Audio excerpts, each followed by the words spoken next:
WhatsApp guys, welcome back to our channel house of ambitions. जैसे कि हम relation and functions कर रहे थे, जिसका हमने पार्ट 1 कर लिया था। आज हम इसका पार्ट 2 करने जा रहे हैं। तो पहले पार्ट में हमने रिलेशन पढ़ लिया था, आज हम पढ़ने वाले हैं फंक्शन को। तो टाइप्स ऑफ रिलेशन पढ़ लिया था हमने, प्रॉपर्टीज़ पढ़ ली थी, क्वेश्चंस कर लिए थे प्रैक्टिस। इक्विवेलेंस रिलेशन क्या होता है? जो फंक्शन तीनों हो, रिफ्लेक्सिव, सिमेट्रिक एंड ट्रांजिटिव, जो तीनों उसे हम रिफ्लेक्सिव इक्विवेलेंस रिलेशन कहते हैं। मैंने आपको इक्विवेलेंस क्लास भी समझाया था, तो हमने ये सब कवर कर लिया था। अब हम आगे चलते हैं। What is a function? Function होता क्या है? A function is a special type of relation. ये एक स्पेशल टाइप ऑफ रिलेशन होता है where each element of the domain A maps to exactly one element in the codomain B. जैसे ये, इसे हम डोमेन कहते हैं, इसे हम कोडोमेन कहते हैं, इसे हम डोमेन कहते हैं, इसे हम कोडोमेन कहते हैं। तो जो ईच एलिमेंट है उसकी कोई एक ही इमेज है, उसे हम कहते हैं फंक्शन। ठीक है। The unique and this unique assignment property distinguish function from general relation. General relation से इसे डिस्टिंग्विश करते हैं। डोमेन क्या कहता है? जो भी इनपुट वैल्यूज होती है, जो हम ये the set of all possible outcomes, इसे हम कहते हैं कोडोमेन। और रेंज कहते हैं जो भी एक्चुअल आउटपुट वैल्यूज होती है, जो भी यूज होती है, जैसे 1 2 3 है, तो यहाँ 1 होगा, सिर्फ क्या होगा? रेंज। ये मैंने आपको लास्ट क्लास में बताया था। Notation, function A to read as f maps to B and f is a function from A to B. ये आपके काम करनी है। इसे हम इमेज कहते हैं और इसे हम प्री इमेज कहते हैं।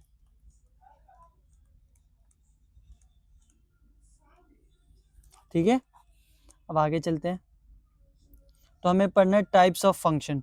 टाइप्स ऑफ फंक्शन क्या होता है? पहला तो है वन वन फंक्शन, जिसे हम वन वन और सर्जेक्टिव भी कहते हैं। ठीक है, इंजेक्टिव भी कहते हैं, सॉरी।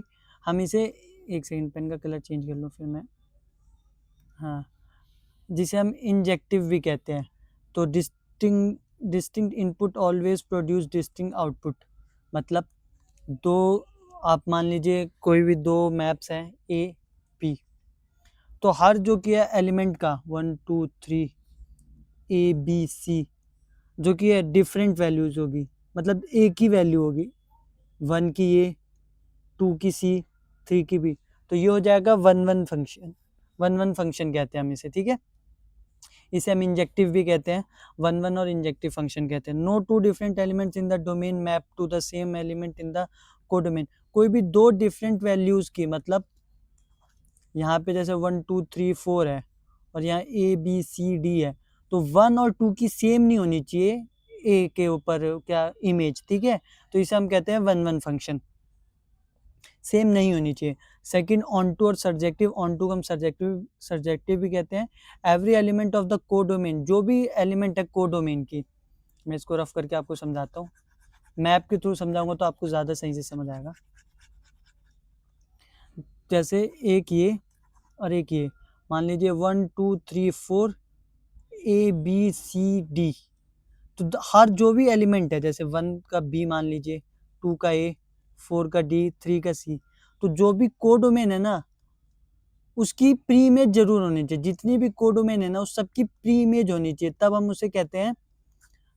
उसे कहते हैं ऑन टू फंक्शन, जिसे हम कहते हैं सर्जेक्टिव फंक्शन भी। ठीक है, at least one element from the domain, domain से एक एलिमेंट जरूर होना चाहिए। The range equals to codomain, जो कि इसके अंदर रेंज जो कि होती है ना, इक्वल टू कोडोमेन हो जाती है, क्योंकि हर एलिमेंट का होना चाहिए, हर एलिमेंट यूज्ड होना चाहिए, ऑक्यूपाइड होना चाहिए। ठीक है, उसके बाद बाइजेक्टिव, जो वन वन ऑन टू दोनों हो, वन वन ऑन टू दोनों हो, उसे हम बाइजेक्टिव फंक्शन कहते हैं। Function that is both one one and onto, इसे बाइजेक्टिव कहते हैं। It establish a perfect one one correspondence between domain and codomain. ठीक है, इन्वर्टिबल फंक्शन। अब मैं आपको कुछ छोटी छोटी चीजें बता देता हूँ। मान लीजिए जो भी वन वन फंक्शन होगा ना, चलो इसको मैं नीचे बताता हूँ।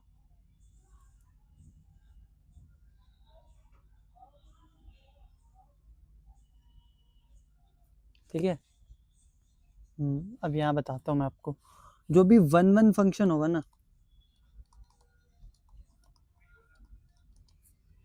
उसमें ना जो कि है number of elements in B जो कि होगा ना greater than number of elements in A होगा। ये बहुत इंपॉर्टेंट पॉइंट है जो मैं आपको बताने वाला हूँ अभी। ये जो number of elements in B जो होगा ना, वो greater than number of elements in A होगा, वरना वो स्टेटमेंट ही रॉन्ग हो जाएगी। ये समझे? जैसे मैं आपको बताता हूँ, एक 1 1 होता है ना, तो दूसरा होता है मैनी 1। पहले ये भी समझ लीजिए, कोई भी दो ये है मैप्स हैं 1 2 3 4 ABCD। अगर किसी दो वैल्यूज की सेम इमेज हो, अगर किसी भी दो वैल्यूज की सेम इमेज हो, तो उसे हम मैनी 1 कहते हैं, 1 1 नहीं कहते हैं। ठीक है, इससे आपको ये समझ आ गया होगा। मैनी 1 होता है, जो 1 1 नहीं होता वो मैनी 1 हो जाता है। ऐसे ही मैं बताता हूँ, नीचे चलते हैं हम अगर थोड़ा सा और। अब ऑन टू गए, ये स्टेटमेंट आप नोट कीजिए, मैं इसका एग्जांपल देता हूँ आपको। और ऑन टू फंक्शन, और एक होता है इनटू फंक्शन। जो फंक्शन ऑन टू नहीं होता वो इनटू होता है। इनटू का मैं एग्जांपल दे देता हूँ आपको। ऑन टू तो मैंने पीछे समझा दिया कि जिसकी पूरी कोडोमेन रेंज हो। ठीक है, अब ऑन टू के लिए आपने दो एग्जांपल बनाए, यहाँ लिखे है 1 2 3 4, यहाँ लिखा है ABCD। ठीक है, अब जैसे आपने कुछ भी बनाया, सॉरी इसको पीछे करते हैं हम, 1 किया इससे और फिर यहाँ किया। ठीक है, इसको किया इससे ऑक्यूपाइड, इससे इसको किया इससे, तो ये जो रेंज है ना, इसकी रेंज आ गई A B और D। रेंज जो कि है ना, इसके अंदर कोडोमेन होती है, सबसेट का ना, सबसेट होती है कोडोमेन की। रेंज जो कि है ना, सबसेट होती है कोडोमेन की। जबकि ऑन टू फंक्शन में क्या होती है, रेंज जो कि है इक्वल होती है कोडोमेन की। ठीक है, तो ये चीज़ समझ लिया आपने। अब मैंने जैसे ये फॉर्मूला बताया, इसमें आपको ये चीज़ ध्यान रखनी है। ठीक है, कि number of elements in A should be greater than number of elements in B और equal to number of elements in B. ऐसा क्यों कह रहा हूँ मैं, अब बताता हूँ आपको। अगर ये नहीं हुआ, अगर number of elements in A greater than नहीं हुआ, तो वो फंक्शन ऑन टू हो ही नहीं सकता, वो गलत हो जाएगा। मैं अभी एग्जाम्पल के थ्रू बताता हूँ आपको। ठीक है, क्वेश्चन है, सेट ए कोई है जिसके अंदर 5 एलिमेंट्स है। ठीक है, सेट बी है जिसके अंदर 6 एलिमेंट है। तो number of onto function आपको बताना है, number of onto function बताना है आपको। तो क्या होगा, इधर आप देखोगे तो इसका आंसर पता है आप क्या लिखोगे, येलो। सॉल्यूशन में आएंगे आप, तो आप देखेंगे कि number of element in A is less than number of element in B. मतलब इसके अंदर एलिमेंट्स कम है एज कंपेयर टू दिस। तो ये जो कि है ना, कंडीशन पॉसिबल ही नहीं है, नॉट पॉसिबल। ये कंडीशन पॉसिबल ही नहीं है। क्यों? क्योंकि ऑन टू होने के लिए नंबर ऑफ एलिमेंट्स ए जो कि ग्रेटर देन होती है नंबर ऑफ एलिमेंट्स बी। ये आपका 1 मार्कर में CUT के आ सकता है, बहुत इंपॉर्टेंट पॉइंट है कि ये आपका 1 मार्कर में आएगा कि आपको पता होना चाहिए कि number of elements in A जो कि ग्रेटर देन और इक्वल होना चाहिए number of elements in B, उसको ऑन टू फंक्शन होने के लिए। ठीक है, ऐसे ही मैंने आपको उसका भी बता रहा था ना, कहाँ गया 1 1 का, इधर ही क्वेश्चन के थ्रू इधर आपको बता देता हूँ। हाँ, यहाँ पे अब मान लीजिए कोई सेट P है जिसके अंदर 5 है एलिमेंट्स। ठीक है, कोई सेट Q है जिसके अंदर एलिमेंट्स कितने हैं, 8। The number of 1 1 function, number of 1 1 function, number of 1 1 function कितने होंगे, तो बस आपको पहले चेक करना है कि इसमें एलिमेंट्स 1 1 फंक्शन तो आप बाद में निकालेंगे, पहले आप चेक करेंगे कि इसमें एलिमेंट्स जो कि ग्रेटर देन है कि नहीं, जो मैंने बताया था number of elements in B greater then है। तो अब इसमें आप निकालेंगे क्या कहते हैं नंबर ऑफ 1 1 फंक्शन। अब नंबर ऑफ 1 1 फंक्शन का आपको मैं एक फॉर्मूला बता देता हूँ जो कि होता है NPM, ठीक है। अगर ये नहीं होता तो ये तो वैसे ही नॉट पॉसिबल हो जाता, तो ये आप नो कर देते या नॉट पॉसिबल आएगा, नन ऑफ दीज आएगा अगर ऑप्शंस में, तो आपको CUT में वो करना होता। तो इसमें कुछ नहीं करना है, NPM करना है। N हो जाएगा आपका 8, P और 5 हो जाएगा, ये हो जाएगा 8 फैक्टोरियल अपॉन 8 माइनस 5 फैक्टोरियल। ये आपको 11th का कॉन्सेप्ट है, ये इतना डीप आपको आएगा नहीं, बट फिर भी मैं आपको समझा देता हूँ। और उसके बाद इसको आपको सॉल्व कर देना है, 8C5 वगैरह 8C5 करके कॉम्बिनेशन लगा के। बट ये नहीं आएगा, आपको मेन मैं समझाना चाहता था कि ये क्वेश्चन तभी वैलिड होगा जब आपका ये number of elements in B greater then होगा 1 1 के लिए, ठीक है। तो आपको मैंने यहाँ से काफ़ी चीज़ें बता दिया है। एक चीज़ और है, शॉर्ट ट्रिक बता देता हूँ मैं यहाँ पे कि 1 1 होने के लिए f' का ग्रेटर देन 0 होना ज़रूरी है। अगर आपको कोई f(x) दे रखा हो, 2x दे रखा हो, f(x) अगर मान लो 2x दे रखा हो, तो इसका f' निकालिए जो कि 2 आएगा, तो ये 1 1 होगा। ये इतना इजी ट्रिक है, ये आपको CUT के लिए मैं काफ़ी शॉर्ट ट्रिक्स दूंगा। आप पहले एक बार कॉन्सेप्ट्स को समझ लीजिए, फिर मैं आपको काफ़ी सारी शॉर्ट ट्रिक्स बता दूंगा जिसको आपको काफ़ी हेल्प करेगी CUT करने में, CUT का एग्ज़ाम देने में, ठीक है। अब जैसे आपको मैं क्वेश्चंस कराता हूँ, ऊपर चलते हैं हम थोड़ा, यहाँ तक आपको सब समझ आ गया होगा। अब आपको पता है इंजेक्टिविटी कहते हैं 1 1 को, सब्जेक्टिविटी कहते हैं, सरजेक्टिविटी कहते हैं, ऑन टू को बाइजेक्टिव कहते हैं, बाइजेक्टिव कहते हैं बोथ अगर 1 1 हो और ऑन टू हो तो, ठीक है।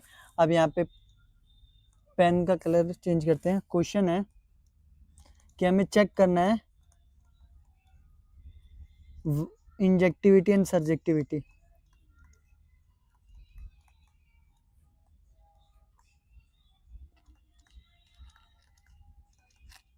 चेक करना है इंजेक्टिविटी एंड सरजेक्टिविटी फंक्शन की, जो फंक्शन गिवन है f is such that n to n, ये चीज़ आपको ध्यान रखनी है। नेचुरल नंबर से नेचुरल नंबर गिवन क्या है, function f(x) is equal to x²। कुछ नहीं करना है अब आपको करना है पहले 1 1 फाइंड करना है। 1 1 के लिए क्या होगा, लेट करना है, ये मैं आपको ट्रिक बता रहा हूँ जैसे आपको पेपर में late x1 x2 belongs to r, ठीक है।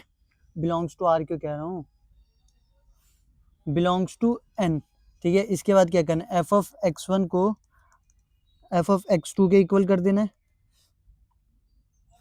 ठीक है। तो f(x1) को f(x2) के इक्वल कर देना, तो ये क्या हो जाएगा, एक सेकेंड, ठीक है।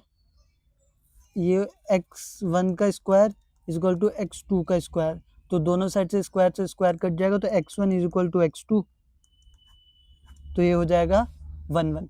अब ऑन टू के लिए आपको करना है,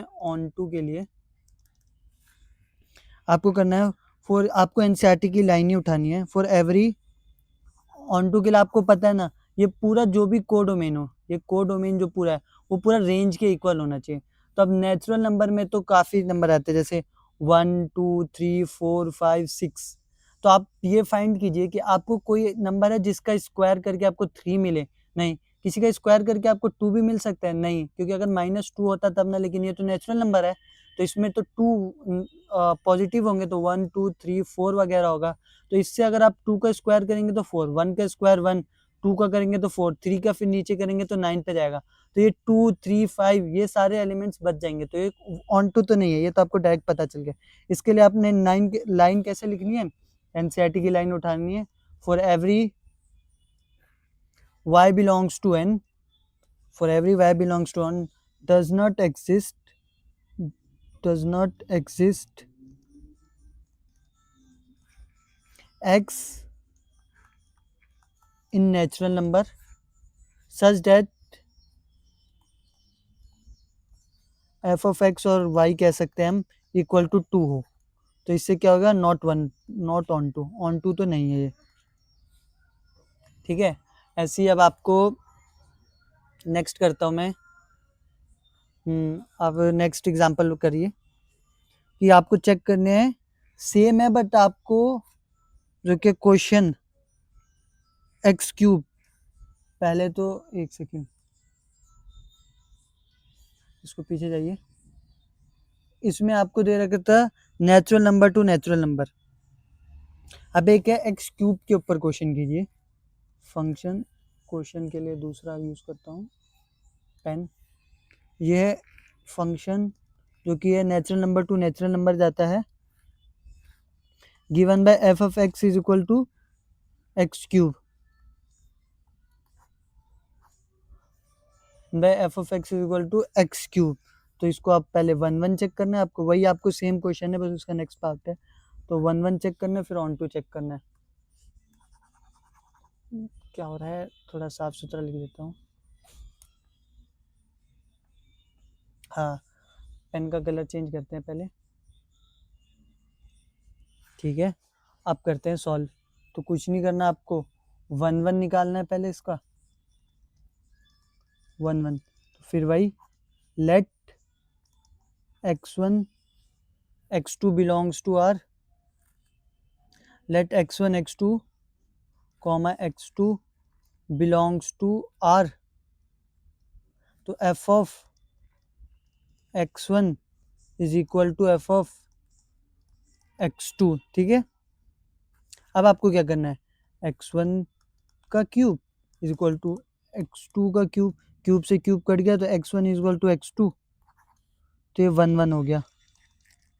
तो द फंक्शन इज 1 1, जो कि ये फंक्शन जो कि है 1 1 हो गया, फंक्शन इज 1 1 हो गया। ऐसे ही आपको अब ऑन टू के लिए भी फाइंड करना है।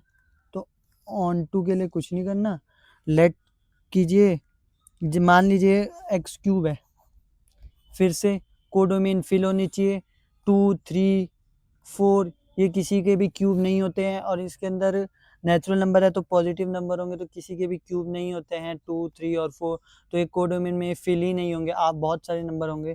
तो आपको इसमें भी पिछली वाली सेम स्टेटमेंट उतार देनी है, for every y belongs to n there does not exist, NCERT की लाइन है आपकी, x belongs to n, x belongs to n such that f of x, जो कि आप 3 लिख दीजिए 2 लिख दीजिए, जो भी लिखेंगे आप, कि इसके इक्वल नहीं आएगा, ठीक है। अब मैं आपको अच्छा क्वेश्चन पे लेके चलता हूँ, अच्छे क्वेश्चन पे। आप देखिए, ठीक है। अब ये क्वेश्चन लिखिए आप, प्रूफ करना है हमें कि greatest integer function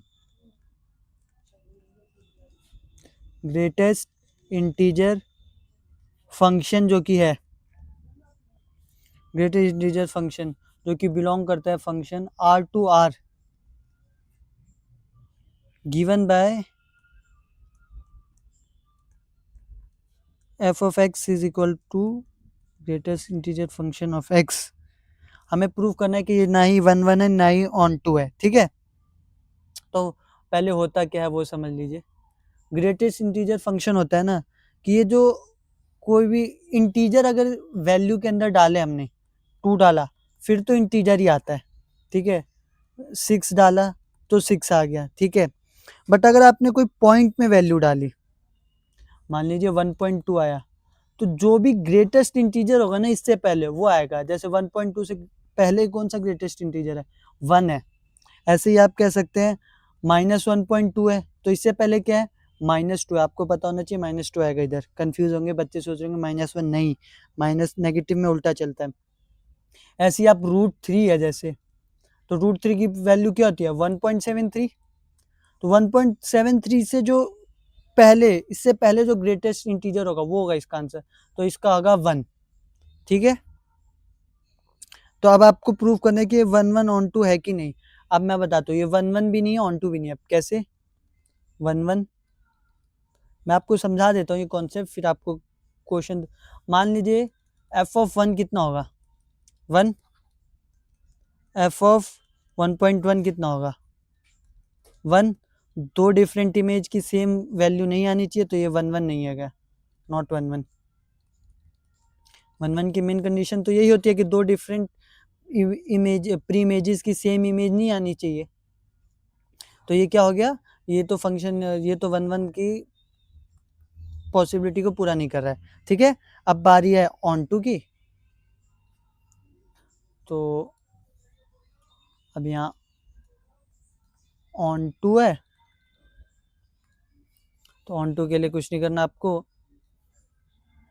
for every, फिर से वही लाइन लिख दीजिए, क्योंकि आपको पता है कि रियल टू रियल नंबर है। रियल नंबर में -1 आता है, -2 आता है, -3 आता है, 0 और बाकी सारे नंबर आते हैं। तो ये सबका जो कि है आपको इंटीजर नहीं मिलेगा, सबकी प्री इमेज नहीं मिलेगी आपको, समझ गए। इंटीजर्स की प्री इमेज तो मिलेगी, बट वो जो पॉइंट्स वाले उनकी नहीं मिलेगी। तो इससे आपको पता है कि इससे आपको उसकी प्री इमेज नहीं मिलेगी, तो ये codomain is equal to range नहीं होगा इसमें। तो ये क्या हो गया, not onto. For every, वही लाइन है, बार बार मैं लिख रहा हूँ, y belongs to r,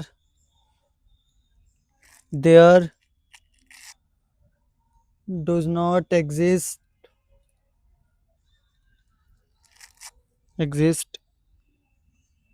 x belongs to r such that f of x is equal to 1.2। समझ गए, 1.2 के लिए कोई भी प्री इमेज नहीं मिलेगी, रूट के फ्रैक्शंस के लिए प्री इमेज नहीं मिलेगी। यही चीज़ मैं आपको बताता, तो नहीं ये 1 होगा, नहीं ऑन 2 होगा। ठीक है, अब चलते हैं हम नेक्स्ट क्वेश्चन पे, मॉड्यूलस फंक्शन। अब मैं आपको बता देता हूँ, मॉड्यूलस फंक्शन के लिए आपको कुछ नहीं करना है। हाँ, क्वेश्चन है, मॉड्यूलस फंक्शन है, उसको दिखाना है कि ना ही वो 1 है, ना ही वो ऑन 2 है। 1 है, नहीं, ना ही वो ऑन 2 है। ठीक है, और ये भी कहाँ से बिलोंग करता है, एफ जो कि रिलेशन टू R है। ठीक है, इसका रिलेशन जो कि है real number two real number है। तो आपको प्रूव करना है कि ये 1 है और ऑन 2 है कि नहीं। तो ठीक है, तो 1 के लिए, ठीक है, f(1) डाला तो भी 1 आएगा, f(-1) डाला तो भी 1 आएगा। दो डिफरेंट प्री इमेज की सेम इमेज आ गई, तो फिर ये 1 नहीं है। ठीक है, रही बात ऑन 2 की भी, वो भी आपको यहीं बता देता हूँ ऑन 2 का। ठीक है कितने सारी इमेज होंगी जो नेगेटिव में होंगी, जैसे ये आपको एक बॉक्स है, इधर -1 हो गया, -2 हो गया, क्योंकि ये तो रियल नंबर, इसमें इनकी प्री इमेज तो होगी ही नहीं ना, क्योंकि माइनस में आएगा ही नहीं। क्योंकि मॉड्यूलस फंक्शन के अंदर आप कोई भी वैल्यूज डालें, कोई भी डालें, तो बाहर आके तो पॉजिटिव ही हो जाएगी। तो इसलिए ऑन 2 भी नहीं है। अब ये पिछली लाइन लिख लेना, फॉर एवरी ये such that F of x नहीं मिलता है किसी भी -2 -3, जो भी लिखना आपको लिख लेना, थोड़ा बहुत लिखना आना चाहिए। अब आप 12th में आ चुके हैं। ठीक है, तो हो गया ये। अब हम चलते हैं नेक्स्ट क्वेश्चन पे। नेक्स्ट पे चलते हैं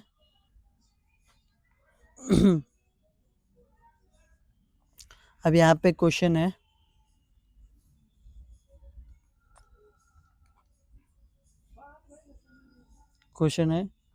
late a is equal to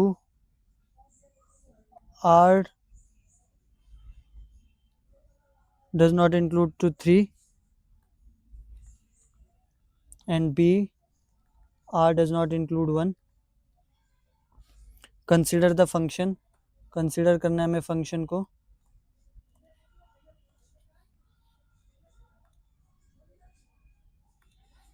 consider करना है हमें फंक्शन को, कहाँ गया, f such that A to B defined bye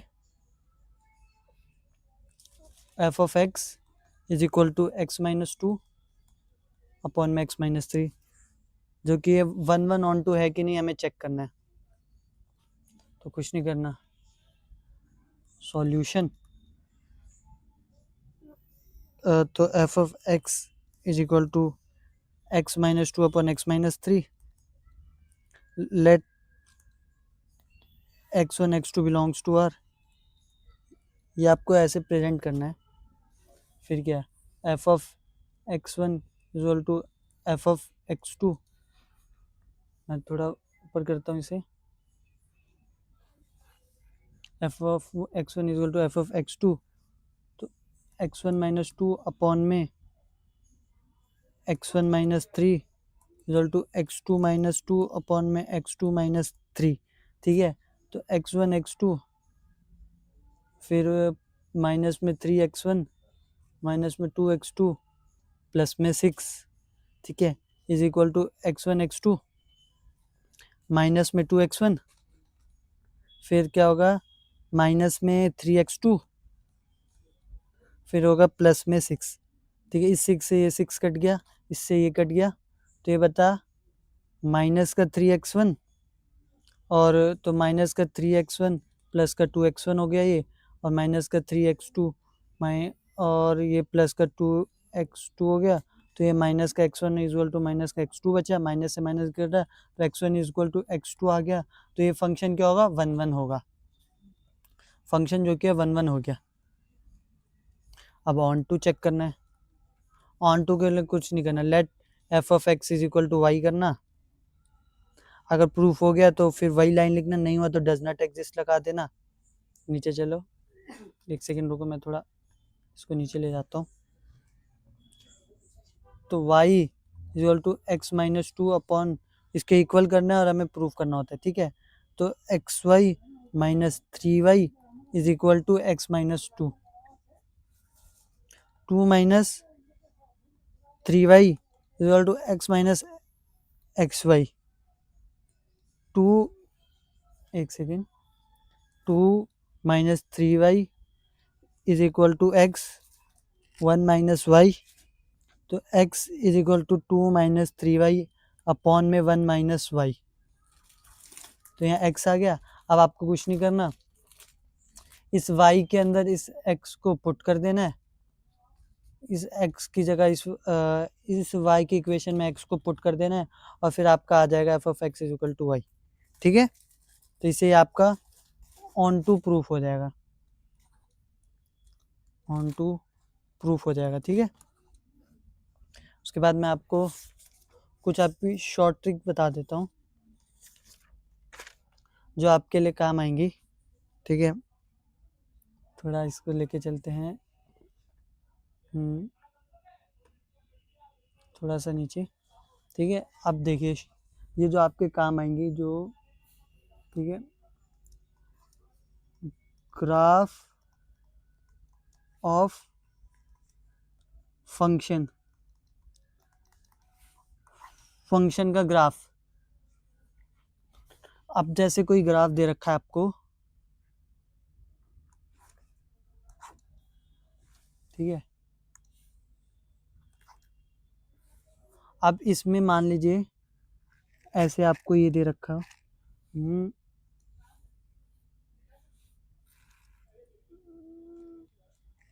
ऐसे आपको दे रखा हो, मान लीजिए कोई ऐसी लाइन इंटरसेक्ट करके दे रखी जो 2 पॉइंट्स पे इंटरसेक्ट कर रही है, अगर 2 पॉइंट पे 2 इंटरसेक्ट पॉइंट निकले,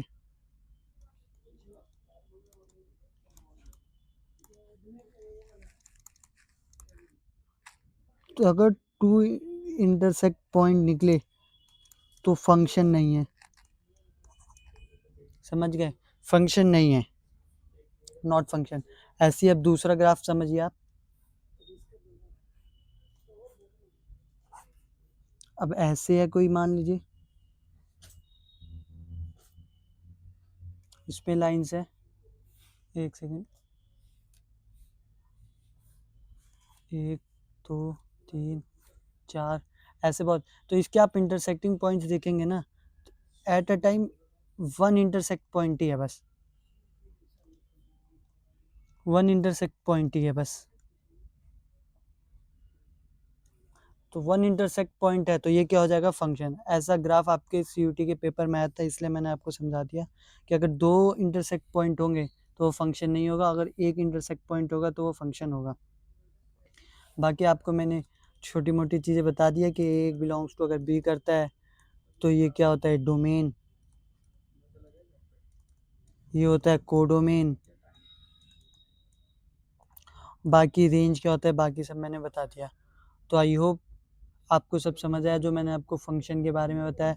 जितने क्वेश्चन प्रैक्टिस कराए सारे इंपॉर्टेंट क्वेश्चन है, उसको आप बार बार प्रैक्टिस करना। अपनी एनसीईआरटी के जितने बचे हुए क्वेश्चन है वो सब करना। मैंने आपको ग्रेटेस्ट इंटीजर फंक्शन समझा दिया कि इंटीजर से छोटी वैल्यू पर वो इंटीजर देता है, जैसे √3 वाला एग्जांपल दिया था मैंने। और उसके बाद आपको मॉड्यूलस फंक्शन बताया, और भी कुछ फंक्शन रह रहे हैं जो आप चाहे तो पढ़ लेना। सिग्नम फंक्शन हो गया, क्वाड्रेटिक फंक्शन हो गया, क्वाड्रेटिक तो आसान है, बस आप सिग्नम फंक्शन हो गया। 1-2 फंक्शन और है जो क्लास 11th में थे, वो आप एक बार एनसीईआरटी क्लास 11th के मिले तो चेक कर लें, बाकी सब मैंने कवर कर लिया। तो आई होप आपको वीडियो पसंद आई हो। वीडियो पसंद आई है तो लाइक कीजिए, कमेंट्स कीजिए और अपने फ्रेंड्स के साथ शेयर कीजिए। Thank you everyone.